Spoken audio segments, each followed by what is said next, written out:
Hey, this is Anthony Vincent. We are here with Falling in Reverse. Guys, how you doing? What's up, man? Are you working on anything new at this moment? Are you writing We just anything? came out with a record. It's doing fantastic. It's exceeding expectations. It's called Coming Home, Falling in Reverse, the band. You know, obviously, we just played a couple shows. We just played with Kiss, main stage, and then we just played with Avenged Sevenfold and Megadeth and other things. We routed it into this whole thing that's happening right now. Awesome, man. And do you have any other touring plans in the near future? We have a massive tour coming, but we cannot talk about that right now. Okay. All right, fair enough. Now, what advice would you give to bands that are starting out right now, artists and bands, considering just the overall climate of the way the industry has changed? I guess learn how to songwrite. That's like the most important part, because I feel like a lot of bands focus on the melody is something he taught me, like something that I never focused on, always like complex guitar parts and all that stuff. And there's more important things of that, and like melody, good lyrics. That's pretty much. That's if you're a guitarist, man. If you're a guitarist, you got to focus on that. That's true.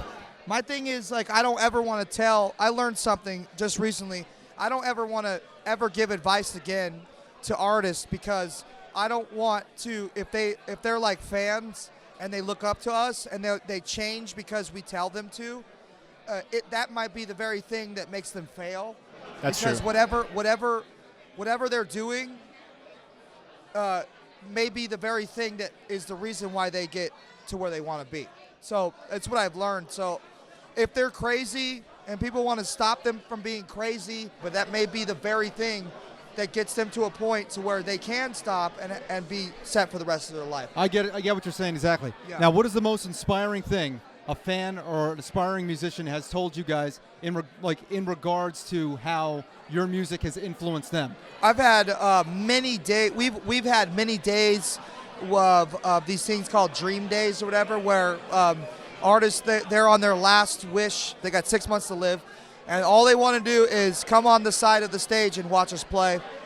And I've done a lot of those. We've done a lot of those all together, but personally for me, it really affects me, because it's really gnarly. That's life and death right there, you know. So I'll bring fans on stage and they'll sing the songs.